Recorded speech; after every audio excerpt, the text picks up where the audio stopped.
अरहन्ताणं नमो अरहन्ताणं नमो अरहन्ताणं। व्यक्ति में समय समय पर मानसिक अवस्थाएं बदलती, कभी हीन भावना आती, कभी अहम की भावना आती है, कभी क्रूरता की भावना आती है, कभी करुणा की भावना आती है। अच्छी भावनाएं भी आती है, बुरी भावनाएं भी आती है, विधायक भाव भी और निषेधात्मक भाव भी आता है। इन सब अवस्थाओं को देखने का हमारा अभ्यास बढ़ जाए। आत्मनिरीक्षण भी इसके साथ जुड़ गया। तो यह अभ्यास हमें सचमुच ये बोध कराएगा कि यह बुरा है या अच्छा है।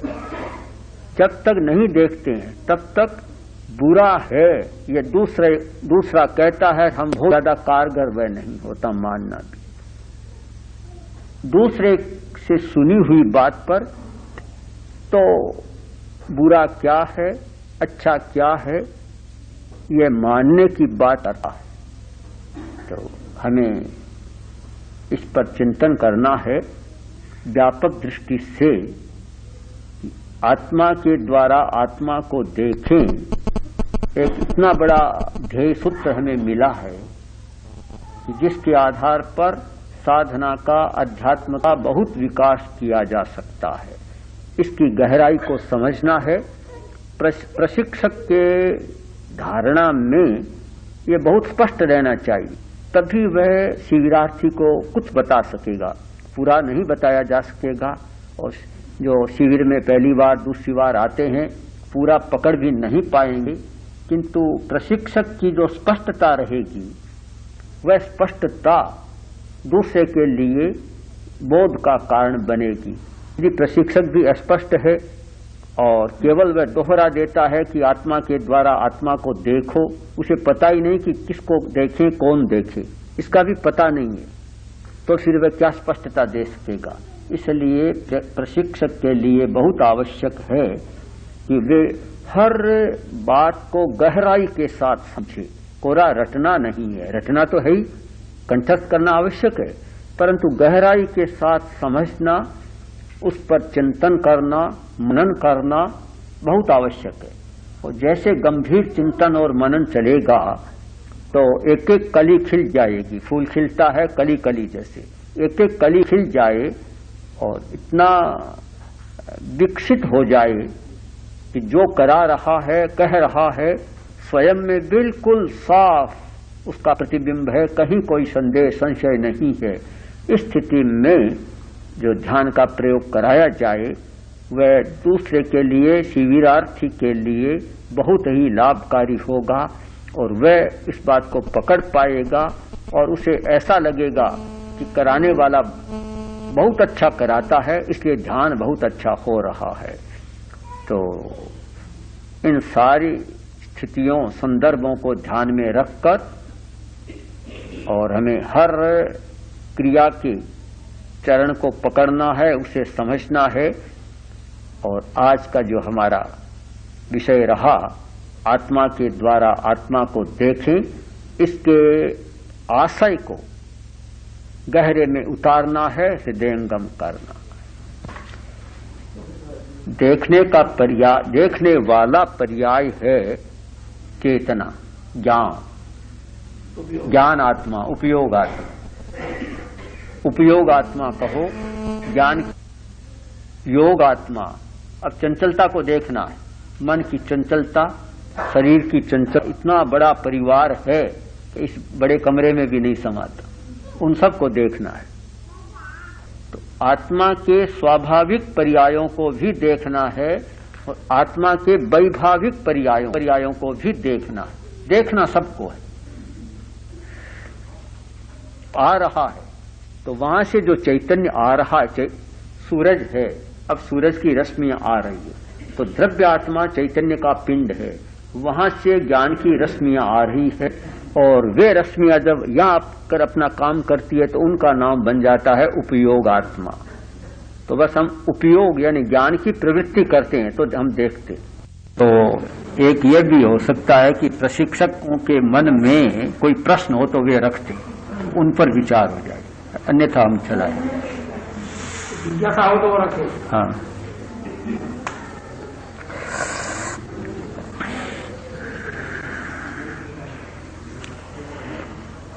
एक प्रश्न है, शिविरों में भी कुछ बार आता है, दूसरे लोग भी प्रस्तुत करते हैं कि प्रेक्षा ध्यान में प्रयोग बहुत है।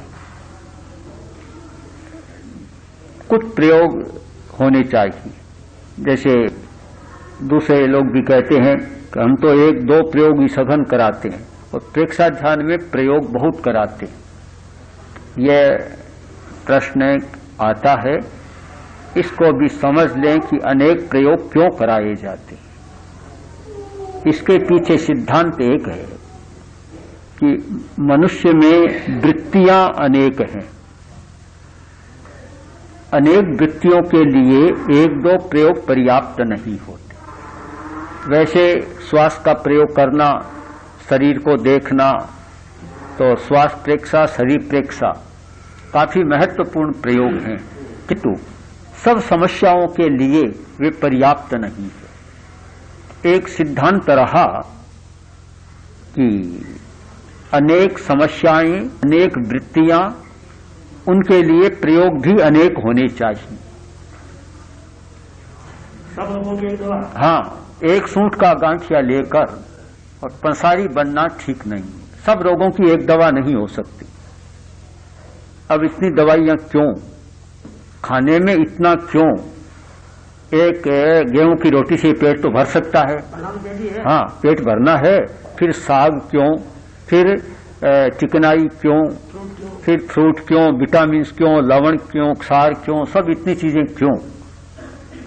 तो संतुलित भोजन वह माना जाता है कि शरीर की जितनी मांग है, रिक्वायरमेंट्स हैं, जो अपेक्षाएं हैं, उन सब की पूर्ति हो सके। प्रत्येक अपेक्षा की पूर्ति हो, उसी को संतुलित भोजन, बैलेंस्ड डाइट कहा जाता है, अन्यथा बैलेंस नहीं होता। तो संतुलित भोजन, ठीक वैसे ही ध्यान की पद्धति भी होनी चाहिए कि अनेक वृत्तियां हैं। क्रोध की वृत्ति अलग है, भय की है, वासना की है, लोभ की है, अहंकार की है, वृत्तियां अनेक हैं। और हम चाहें कि बस एक प्रयोग करो सब वृत्तियां ठीक हो जाएगी, ऐसा संभव नहीं लगता। अब किसी को क्रोध ज्यादा आता है, वह श्वास प्रेक्षा करे तो थोड़ा तो हल्का तो पड़ जाएगा, तो करना आवश्यक होता है, जिससे कि यह हमारा जो इमोशनल एरिया है, कसाय। अब किसी को डर बहुत लगता है, अब दीर्घ श्वास का प्रयोग चाहे रहेगा पर ज्यादा अंतर नहीं आएगा, और उसके स्थान पर अगर दूसरे प्रयोग कराए जाएं तो जल्दी परिवर्तन आ जाएगा। हमने देखा है कि आमेर चतुर्मास में महाराष्ट्र से एक परिवार आया था, उसमें एक युवती थी 30-32 वर्ष की, ससुर मर गया था। कोई ऐसा सदमा पहुंचा कि निरंतर डर ही डर लगता है, 24 घंटा डर ही डर। अब घर वाले भी काफी घबराए हुए थे कि काफी चिकित्सा करा ली, मनोवैज्ञानिकों को दिखा दिया, साइकियाट्रिस्ट को, पर कोई परिवर्तन नहीं आ रहा है। तो शिविर चालू ही था, शिविर में ही आए थे वे लोग। जब अभय की अनुप्रेक्षा कराई गई तो 10 दिन में इतना परिवर्तन आया कि जाते समय कहा कि 80-90% स्थिति सुधर गई। तो श्वास से 10 दिनों में कुछ नहीं होता, अभय की अनुप्रेक्षा से काफी परिवर्तन हो गया। तो प्रेक्षा ध्यान में वैसे सैकड़ों नहीं 50 प्रयोग, किस समस्या के लिए विशेष कौन कराना चाहिए। सामान्य प्रयोग तो चलते हैं, असामान्य प्रयोग अच्छे हैं, किंतु विशेष के लिए विशेष प्रयोग।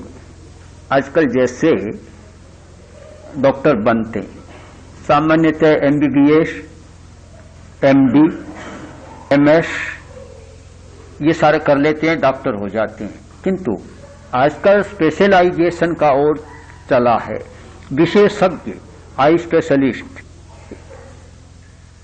आंख का हार्ट स्पेशलिस्ट, अलग अलग बीमारियों के लिए स्पेशलिस्ट बने हैं।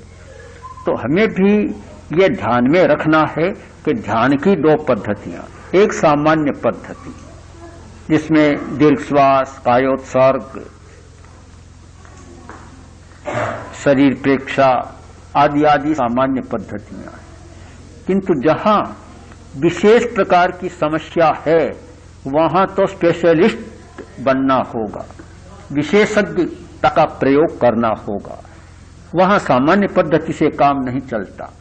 तो इसके लिए प्रेक्षा ध्यान में दोनों प्रकार के प्रयोग हैं कि सामान्य प्रयोग ये 5-4 सामान्य हैं और विशेष में चैतन्य केंद्र के विशेष प्रयोग, लक्ष्य ध्यान के विशेष प्रयोग और अनुप्रेक्षा के विशेष प्रयोग। ये सारे कोई रोज करे या न करे, अभय की अनुप्रेक्षा कोई रोज करे या न करे, किंतु जब यह लगे कि भय का वातावरण है, भय की स्थिति है, तो उसका प्रयोग अवश्य होना चाहिए। जिसमें सहन करने की शक्ति है चाहे न करे कोई बात नहीं है, किंतु सहिष्णुता की शक्ति कम है, उस व्यक्ति को सहिष्णुता की अनुप्रेक्षा अवश्य करनी चाहिए।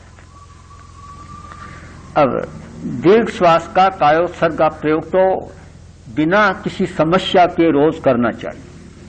वह तो है दाल रोटी, और कोई विशेष खाए या न खाए, दाल रोटी आदमी खाता, वैसे दाल रोटी जैसी बात है कि प्रतिदिन उसका अभ्यास होना चाहिए।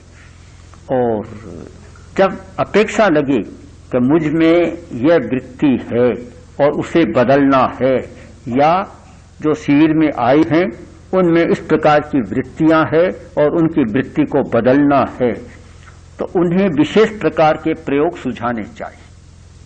शिविर में समस्या रखते हैं और समस्याओं के बाद अगर सामान्य प्रयोग ही कराए जाएं जो सब शिविरार्थियों को कराए जाते हैं, तो उसको ज्यादा संतोष नहीं होगा, उससे विशेष प्रकार के प्रयोग कराने चाहिए। इसलिए निराश ही हो सकता है। हाँ, निराश हो सकता है।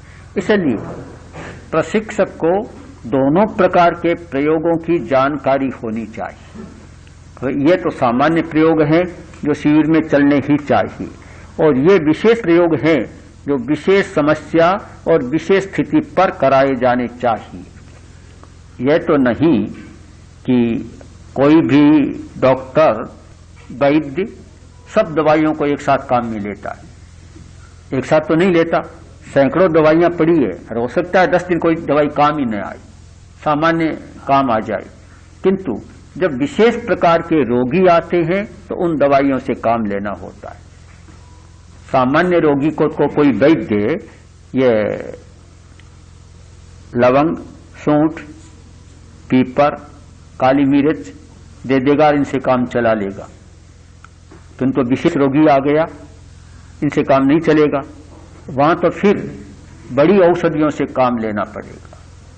तो ठीक यही बात है कि विशेष स्थिति के प्रयोग विशेष प्रकार के और सामान्य स्थिति के सामान्य प्रकार के, तो यह प्रयोगों का एक वर्गीकरण ध्यान में रहे। यह वर्गीकरण है सामान्य प्रयोगों का और यह वर्गीकरण है विशेष प्रयोगों का।